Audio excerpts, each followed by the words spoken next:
深夜，澳門新葡京娛樂場，一張百家樂賭台旁邊企滿晒人，空氣入面又係汗味又係香水味，仲夾住啲壓抑嘅呼吸聲咁樣嘅。台面有塊金屬牌，上面寫住起住100港紙，限紅5萬港紙。一個35歲嘅男人企響台前，將5萬港紙嘅紫色籌碼啪一聲掟落閒嗰邊。佢叫鄧志明，江門人，做家私批發嘅。間廠仔雖然唔大，但每年穩定賺到錢嘅。佢手上面有200萬港紙，係佢全部嘅流動資金嚟嘅。廠入面嘅周轉金、屋企嘅儲蓄，仲有問家姐借嘅30萬。佢同老婆就話去澳門傾生意，但係實際上佢只係想玩兩手，見客世面咁啫。第一注閒贏5萬變10萬，第二注閒贏10萬變20萬，半個鐘就贏咗20萬。佢心跳加速，手心出汗咯。跟住個腦入面就浮現一個念頭：百家樂有路噶，我睇得通噶。身邊圍觀嘅人開始望住佢，有人細聲講呢條又好嘢，佢聽唔到，但佢感覺到嗰種目光嘅。以前淨係響傾城大生意嗰陣先會感受到嘅目光嚟嘅。佢唔知道呢個念頭會響之後幾日將佢由5星級酒店套房拉落到紙皮箱，再拉到司警嘅拘留倉嘅。限紅5萬係賭場設嘅一道閘，防止賭客用倍頭髮擊穿風險底線嘅。但係對於一個開始相信自己睇得通嘅賭徒嚟講，限紅只係提佢每注最多5萬啫，但係可以不斷落噶嘛。佢由夜晚11點玩到凌晨4點，贏咗30幾萬。返到酒店房嗰陣，佢將啲錢鋪晒響床上面，一張一張咁數，數咗2次天。然後佢瞓唔着噶，坐響床邊等到天光，等賭場開門。鄧志明由江門嚟澳門嗰陣，背囊入面裝住佢全部嘅希望，5萬蚊現金加埋張銀聯卡。過關嗰陣，佢將背囊放上輸送帶，望住個熒幕顯示出一疊鈔票嘅陰影。關員望咗一眼唔多覺眼，揮手叫佢行過去。但佢唔知道嘅嗰5萬只係頭盤嚟咋，真正要清零嘅200萬，正正就喺佢褲袋嗰張卡入面等緊佢哋。第一晚佢贏咗30萬，第二晚再贏多20萬。佢將錢擺響酒店保險櫃，每晚瞓覺之前望住嗰疊現金，覺得自己揾到一條捷徑天。佢打電話俾老婆：我喺澳門做緊單生意，好快搞掂噶啦。老婆問佢幾時返，佢話過2日。呢個過2日最後變咗8個月。第3晚開始風向轉變啦，佢連續輸咗6注，每注5萬，30萬就咁蒸發咗。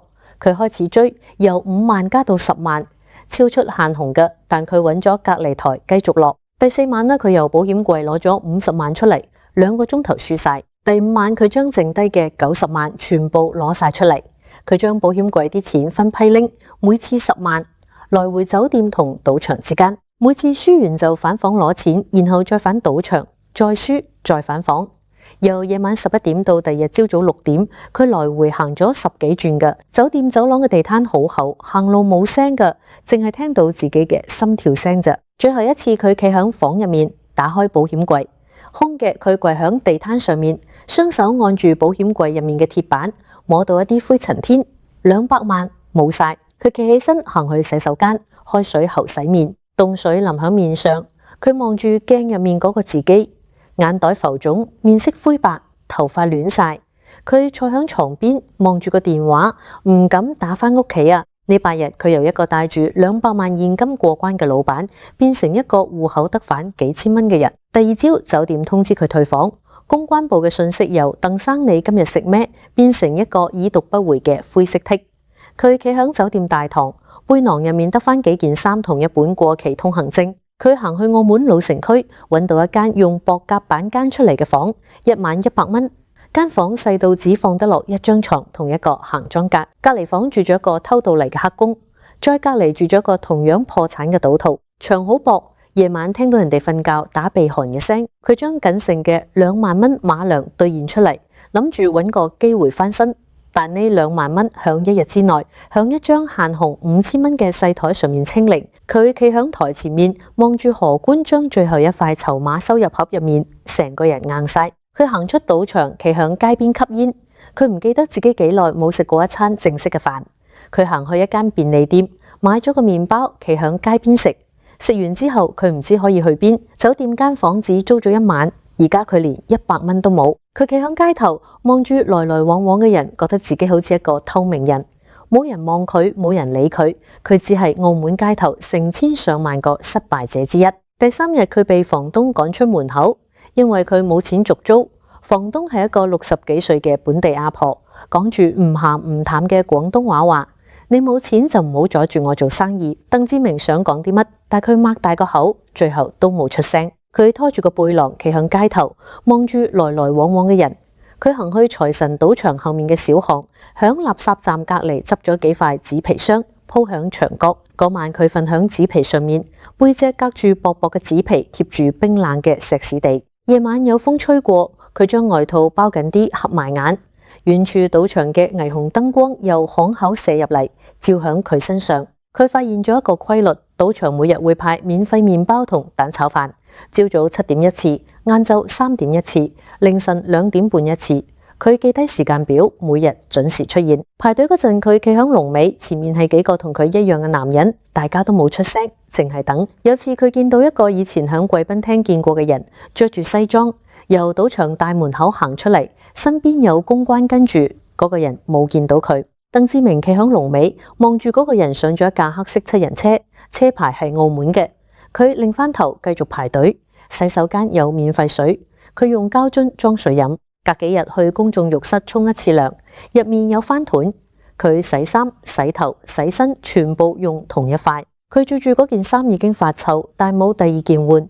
佢開始響吸煙區執煙頭，有啲賭客食剩半支煙就狗食。佢等佢哋行開，行埋去執起嚟，點住吸2啖。以前佢食開中華，而家執到乜就食乜。佢唔敢照鏡，佢唔想見到自己個樣。響呢段時間入面，佢響老虎機區域認識咗一個叫小葵嘅女人。小葵30幾歲，以前響內地一間大商場做高級銷售，月入過萬，打扮企理。佢嚟澳門之後，啲錢響貴賓廳輸晒，然後留低咗。佢嘅頭髮因為幾個月冇護理而乾枯，皮膚粗糙，眼神空洞。佢哋響大排檔相遇，小葵坐響角落食緊一碗最平嘅湯麵，見到鄧志明行過嚟，擰開面，但鄧志明認得佢。佢哋響貴賓廳見過一次，嗰陣小葵仲着住高踭鞋，手挽住一個名牌手袋。兩個人坐響大排檔食麵嗰陣，小葵攞出一張100蚊港紙，話係佢最後嘅錢。佢問鄧志明：你覺得我應該去玩多鋪嗎？鄧志明冇答，佢唔知點答。佢望住小葵手上面嗰張100蚊，諗起自己嗰200萬，佢想話唔好，但佢自己都瞓緊紙皮箱，佢有咩資格話人？嗰晚小葵將嗰100蚊放入老虎機，幾秒鐘之後屏幕顯示0.00。佢企響老虎機前面望住個0，冇表情，然後行開咗。第2日佢消失咗。後來有人話佢嫁咗俾一個欠落一身賭債嘅本地人。鄧志明唔知真定假，佢淨係知道由嗰日開始，佢再冇見過小葵。佢企響老虎機區域，望住嗰部吞咗小葵最後100蚊嘅機器，望咗好耐。佢諗起自己嗰200萬，諗起自己間廠，諗起老婆煮嘅飯。佢行出賭場，企響街邊，望住條街來來往往嘅人，覺得自己好似一個透明人。當一個賭徒資產歸零之後，佢會發現自己仲有一個方式可以繼續留響賭場打房間。澳門賭場會員卡有積分制度，豪客下注產生大量積分，但係好多豪客懶得插卡，破產者會行埋去，小心翼翼地問老細可唔可以借你張台插我張卡？如果對方答應，佢就賺到積分，300-500積分可以換1晚酒店房，再轉手賣俾中介，換幾百蚊現金。鄧志明開始做呢樣嘢，佢每日響賭場穿梭，揾落注大嘅客人，陪笑、遞煙、講好說話。有啲豪客會嫌佢煩，叫保安趕佢走；有啲豪客唔介意，由得佢插卡。佢試過一日換到3張房券，賣咗1000幾蚊，買咗一餐正式嘅飯食。佢坐響茶餐廳入面，叫咗一個咖喱牛腩飯，食到最後1粒米都冇剩。佢望住個空碗，覺得自己好似好耐冇試過飽嘅感覺。但呢種寄生行為最終會撞上博彩集團嘅風控系統。2019年春天，響威尼斯人娛樂場，鄧志明正在游說一個豪客插卡。佢彎低身，堆起笑臉，準備講出慣常嘅對白，但佢未開口，2隻大手已經由後面盯住佢膊頭。2個身高接近1.9米嘅保安一左一右夾住佢，將佢拖入走廊盡頭一間冇窗嘅房。小黑屋入面已經企咗5個人，換錢黨、皮條客、刷分嘅8仔。佢哋企響牆邊低頭冇出聲。風控經理拎住一個平板，逐一登記身份。輪到鄧志明嗰陣，經理望住屏幕讀出佢嘅資料。鄧志明，江門滯留澳門208日。佢企響嗰度，聽到208日呢3個字，覺得好陌生。佢唔記得自己已經留咗咁耐。從威尼斯人小黑屋被移交到司警之後，佢被送入移民局拘留倉，入面有20幾個人，非洲人、東南亞人、內地人。佢哋坐響石床上面，有人低頭，有人望天花板，空氣入面有汗味同潮濕嘅氣味。有個非洲籍嘅男人坐響角落，抱住膝頭，成日望住門口，好似等緊啲乜。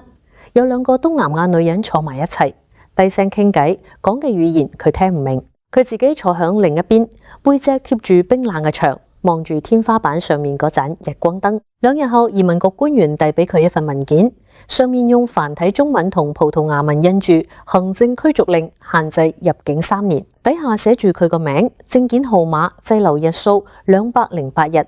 佢望住份文件，冇出聲。佢簽名嗰陣手冇震，佢覺得自己已經麻木咗。佢問官員：我幾時可以返嚟？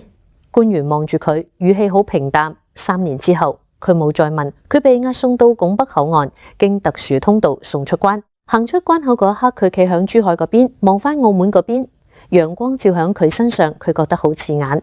佢企咗好耐，然後行開咗。佢冇擰頭。2019年春天，鄧志明返到江門，佢老婆響車站等佢，望住佢行出嚟嗰陣呆咗。佢瘦咗20幾磅，面色灰白，着住一件唔合身嘅外套。佢原本嗰啲衫已經響澳門唔見晒。佢老婆冇鬧佢，冇喊，淨係行埋嚟接過佢個背囊，話返屋企先。2個行去巴士站嗰陣冇講嘢。巴士上面，鄧志明望住窗外熟悉嘅街道，覺得一切好陌生。